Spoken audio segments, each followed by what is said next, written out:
This is the Batflip Podcast. Now here's your host, Damien, David, and Matt. Hey everybody, and welcome in to another season preview edition of the Batflip Podcast. I am Matt here with David today, and in this episode, we are going to talk about the San Diego Padres. The Padres are in an interesting spot with their team. Obviously, tragically, they lost their owner last year. He passed away.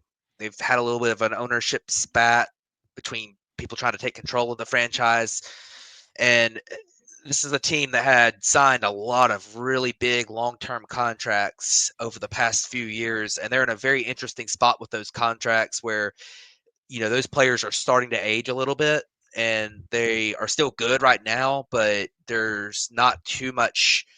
They're not going to be good for too much longer, and they now don't have the payroll flexibility to replace them with free agents and with their new ownership. So they're in a weird spot, probably at the end of a contention window. And this year's team is still pretty good though. They have some interesting pieces. They've still got Manny Machado, Fernando Tatis Jr., Jackson Merrill had a excellent rookie year last year. So um, we'll see what happens there. But David, what are your overall thoughts on the Padres franchise right now? They're in a difficult spot because the way the ownership changed hands, it forced them into kind of a poverty status this offseason, where they're effectively signing Nick Pivetta for $1 million this year. It's like a $1 million total salary for 2025, and then it ramps up again in 2026. Throwing Jason Hayward out there in left field, this is a true studs and duds type of team.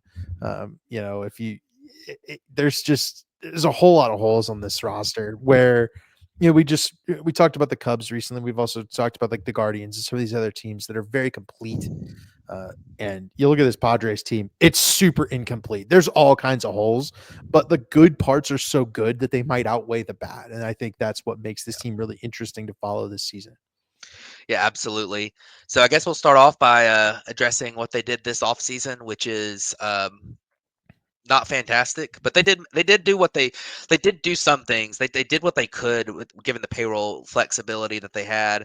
Nick Pivetta, they brought him in on I believe it was a 3-year deal, and 4-year deal, and he's coming in from the Red Sox. He's had some, he's had some flashes of success in his time with the Red Sox. I believe he was a qualifying offer guy. Yes, If I'm not mistaken. So picks to get him. Gave up a draft pick to get him. It's going to be interesting to see how that works out. He's going to be in the rotation here.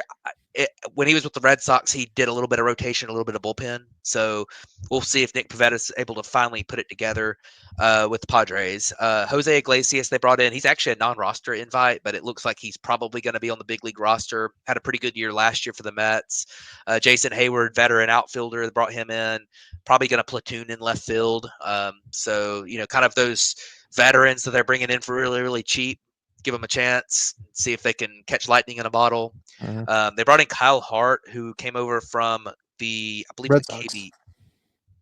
Was it KB? I believe he came from the KBO. Oh, he did.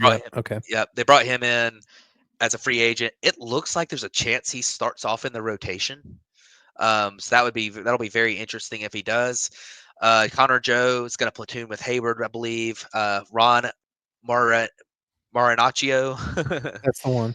I'm not a great pronunciation there, but Ron Marinaccio is good reliever they brought in.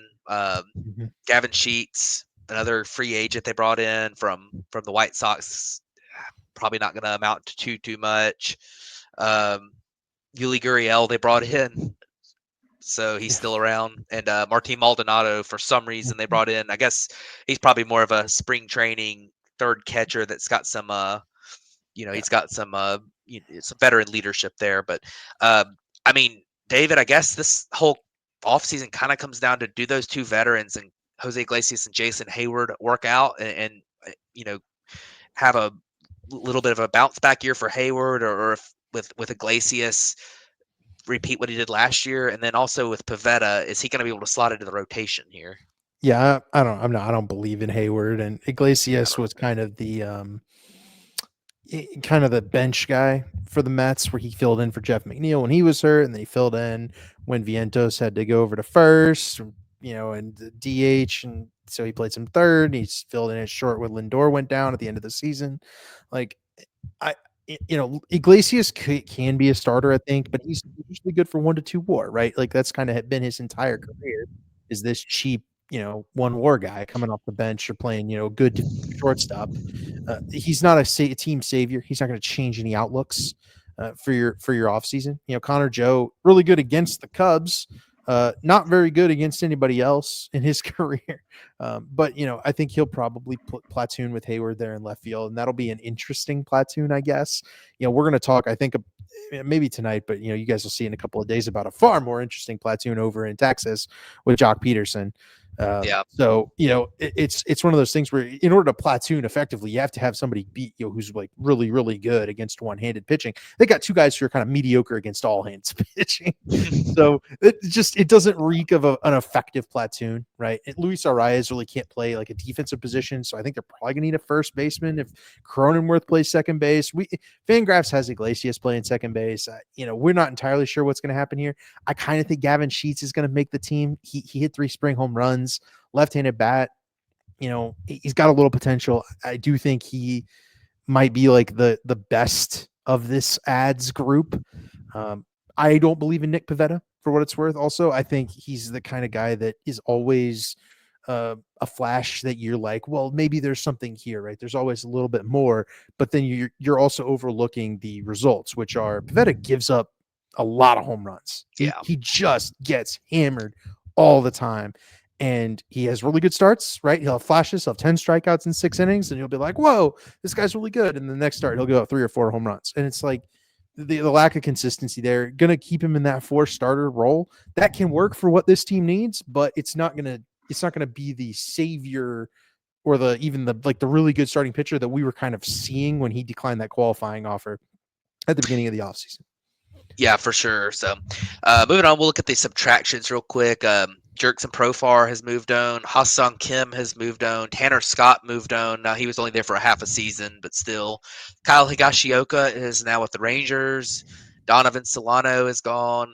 Martin Perez is now the White Sox ace. And Nick Ahmed, who I didn't even know was on this team last year, is gone. So those are some massive losses, though. Jerkson Profar put up like 4 WAR for them last year and had a career year to this point and was excellent, signed a big contract in Atlanta. So that's a lot of production lost, regardless of whether you think he was going to repeat that this year anyways. Ha-Sung Kim, same thing. Now, he did deal with some injuries last year that kept him out late in the season, but Ha-Sung Kim is a very, very good middle infielder, and that's a lot of production lost for them. And then Tanner Scott was kind of the anchor in this bullpen last year and down the stretch. And I think those 3 guys, that's a lot of talent that's out now. It reflects, I think, in the over-under win total, right? Profar and Ha-Sung Kim specifically were anchors, right? And 4 to 5, 6 total wins worth of players. And, this is a team that won 93 games last year, and we're seeing that drop off where they're only projected to win 85-ish games this year. That drop is pretty significantly from these couple of players in this subtractions column. And that's not even to mention that they're missing Joe Musgrove for the whole season with Tommy John surgery. Yeah, absolutely. So we'll move on and we will talk about the bats here for this team. So we mentioned Jason Hayward came in. He'll start in left field. Not a whole lot to write home about there. Jackson Merrill last year had an excellent rookie year. There's a lot of reason to believe that he can repeat that.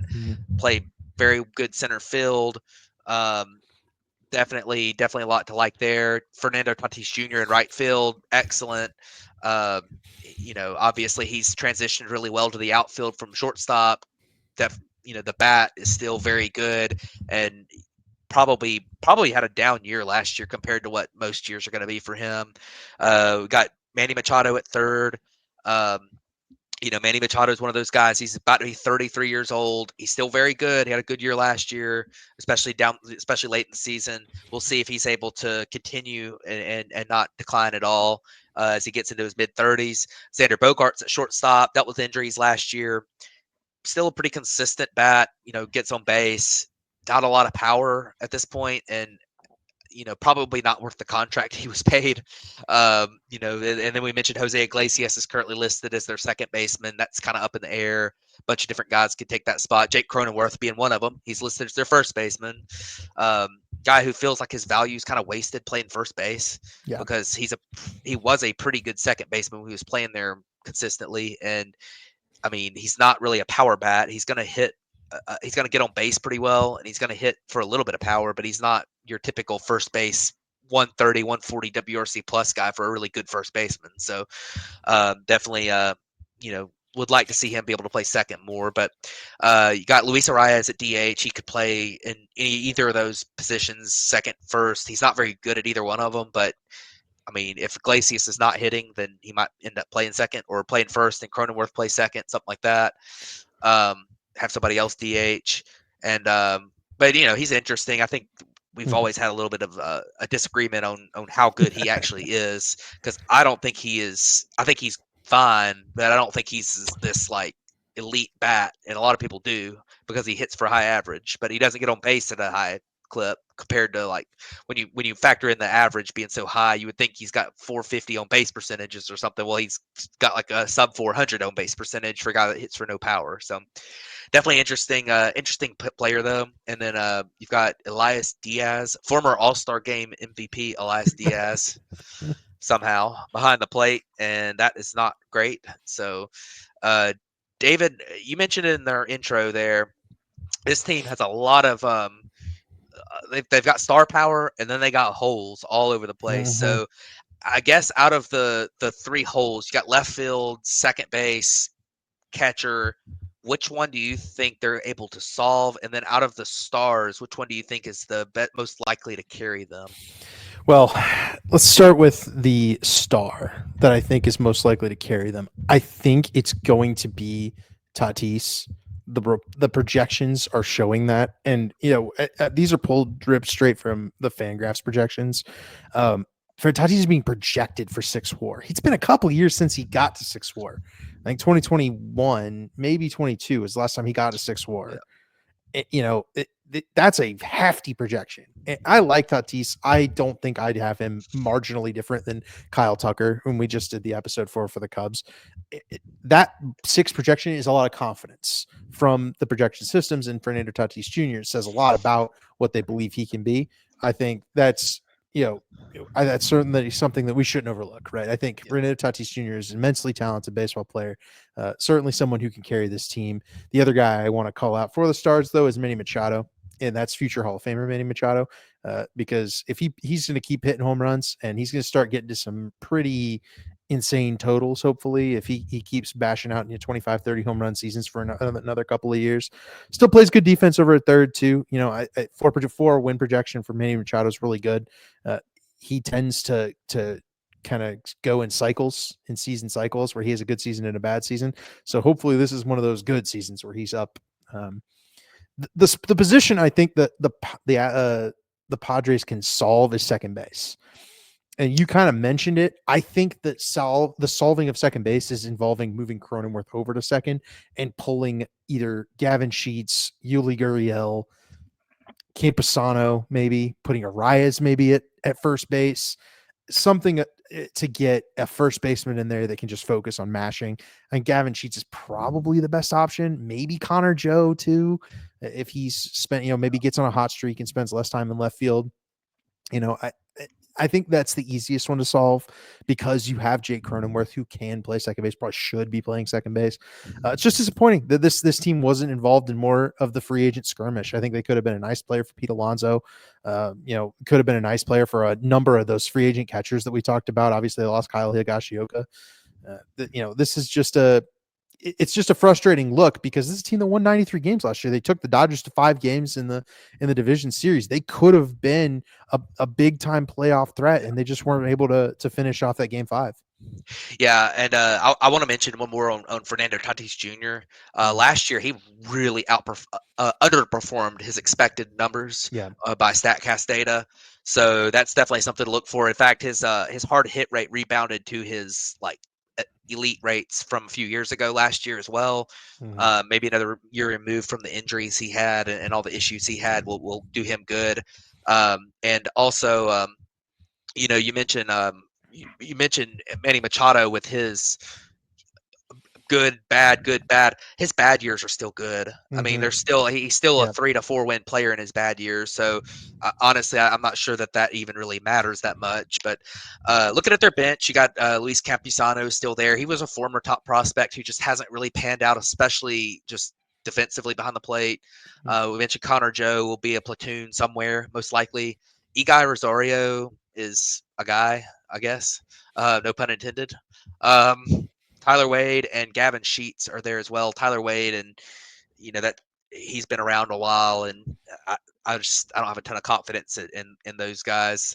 But then one thing about the Padres that we've talked about a lot over the past few years is that their farm system had stayed really good, even though they've dealt away so many guys. And now their farm system is not good at all. But they Mhm. do have a couple of really high end pieces in that farm system, and Ethan Salas, who I don't think will be in the big leagues this year, but he's going to be starting off in Double A, repeating Double A. He struggled a little bit there last year. He's a top 20 prospect in baseball, and then Leo Vries is also a really high end prospect. But these guys are both really far away. Vries is only 18. Mhm. I believe. I believe that Salas is about to turn 19. Yeah. So there's not a lot of reinforcements here for this team coming from their farm system because they've just traded away so many guys, and it's going to be difficult for them to find more answers here at the big league level without going outside the organization, which they're not really able to do because of the payroll constraints. So that's really where we've have some issues with this team. But Mhm. I guess we can move on and talk real quick about the pitchers here. They got Dylan Cease still. There was a lot of rumors about them possibly trading him to clear up some payroll, but he was able to survive the offseason as a Padre, and the Padres desperately need him if they're going to make one more run at it this year. Mhm. Very, very good pitcher, good year last year. Michael King had an excellent year last year. He transitioned from reliever to starter, was excellent. There's a lot of reasons to believe he can repeat that. He Now the workload might be a factor because of last year it was his first year starting full time, coming over in the Juan Soto trade. So Michael King's really interesting here. I really like him. I think he might be better than Cease, honestly, with a little bit more Mhm. consistency and time under his belt as a starter. Yu Darvish is back. Yu Darvish has dealt with some injuries, and he dealt with an off the field issue last year that kept him out a while too. I don't think that ever came to light exactly what was going on, but hopefully all is well with him this year on that end. But he's 39 years old, still got good stuff. I don't think the stuff's really fallen off. He's somebody who has generally taken really good care of himself in his career, so Mhm. hopefully he's able to continue pitching well into his 40s. He's signed for like 4 more years, so the Padres better hope so. We mentioned they brought in Nick Pivetta. Going to be interesting there. What happens with him as a starter here for the Padres, full time starter, and then I mean the 5 spot in the rotation right now just doesn't look all that inspiring. I mean you got Hart they brought in from the KBO. I guess sometimes you never know about KBO guys coming over that he kind of rebuilt himself over there. Um, they've got some other options for that spot as well. Matt Waldron is one that's a really solid option. Johnny Brito and Randy Vasquez are also Mhm. guys that were brought in the Soto trade and have made it to the big leagues before. So I think that the Padres would love for one of those guys to fully figure it out at the big league level, but Mhm. we'll see if that ever happens. But David, I guess obviously Cease and King are kind of self-explanatory, but do you think Darvish is able to keep it going? And what do you think about Pavetta? Give your full thoughts on that one. My man, you Darvish. Man, I love you, Darvish. He's I wish for nothing but the best for that guy. He's one of my favorite pitchers to watch. Uh, it's one of those things where if you were going to bet on a pitcher to be able to continue just kind of doing what he was doing, 3 to 4 ERA every year, for 100, 120 innings, because that's kind of what you require these days. I'd bet on Yu Darvish. He's got 11 pitches or something like that. He can always go to a different one if the fastball is failing him, or his velocity starts to drop or whatever. He doesn't overpower hitters with velocity. He overpowers hitters with skill. The craftiness of pitching. He makes it an art, and I love that. I trust that he'll be able to do it. We're seeing guys like Verlander go to 43. We're seeing Scherzer pitching in his 40s. I think there's something about it where even if you get like 70 or 80 good innings from a 40-plus-year-old starter, even if you got to pay a little more for those innings, those are innings that are valuable to you. And if you can stack those correctly, where those innings are coming late in the season or potentially in the playoffs, you're turning to a guy with so much experience, right? And where the craftiness really matters. So Yu Darvish is a guy that I trust immensely to get that done. The guy I don't trust, and I mentioned it earlier, is Nick Pivetta. I just think the results have never matched the talent level. Pivetta throws a 97-mile-an-hour fastball. He's got nasty off-speed stuff. It just doesn't ever seem to work out. And it was there with the Phillies. It was there with the Red Sox. Like every year he was a breakout pick, and he was, surely this is the year that he puts it all together. And it just never happened. And I just, I'm not going to believe that just because he moved teams, right, finally signed a free agent deal, that now it'll turn around. I haven't believed that the last 5 or 6 years. I'm not going to start now. I do think when Brian Hoeing comes back, that will help, this bullpen in terms of injuries. I do think Hoeing is a big loss right now. As for the prospects to know, like those guys they got from the Yankees, I don't know if they're very good. Yeah, I think they might have traded the best one, and I don't even think Drew Thorpe's all that good. He struggled with the White Sox. They just, they got a lot of pitchers. Michael King's the only one that's really panned out in that Juan Soto trade.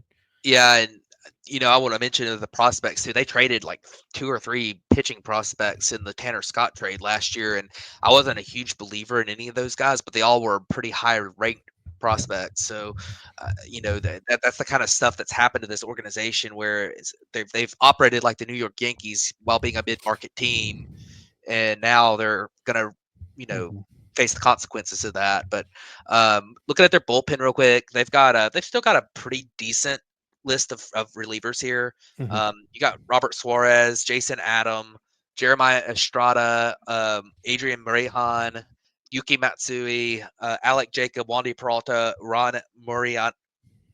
Marinaccio. Thank you. So the back end of that bullpen, it's a fairly deep bullpen, I think. I don't know that I fully trust any of those guys as the closer here, but I think there's 4 or 5 guys here who are pretty good, and it's probably worth mentioning too that they have a couple of guys down in AAA that are pretty good relievers. I want to mention Francis Pena. He's a top 10 prospect, has like a 70 grade fastball, and was really good in the upper minors last year. I think he could probably factor into this mix as well. Maybe an upside guy to look for. But I know you don't trust this bullpen quite as much as I do. I don't trust it, but I think it's fine. And I think that the Padres have typically done a pretty good job of having good bullpens, even when the names aren't there. So, David, do you think this bullpen's going to be a problem for this team, or do you think they're going to be okay? He'll be okay. When I say don't try, I mean I'm not turning to any of these guys in my league. If I gave me 10 options out of the whole league, I'm not taking any of these guys. I think that's kind of how I feel. I like Robert Suarez. I like him a lot. He's a screw you, hit my fastball kind of guy. I love that. The bulldog mentality is always gonna elevate in my mind, because Robert Suarez, he really only throws the fastball. He just doesn't throw anything else. But it's a 100-mile-an-hour fastball with Vries. Like, it's tough to hit. I don't trust Jason Adam, because I didn't with the Cubs. I didn't with the Rays. I don't with the Padres. He's been a journeyman for a reason, and the stuff is nasty, but he doesn't always have control of it. Same for Jeremiah Estrada. The rest of this group is, good, fine, middle relief. But when you're trusting guys two guys have been cast off and you've kind of reclaimed in Adam and Estrada, and then Suarez is kind of found him overseas, brought him over and turned him into a closer.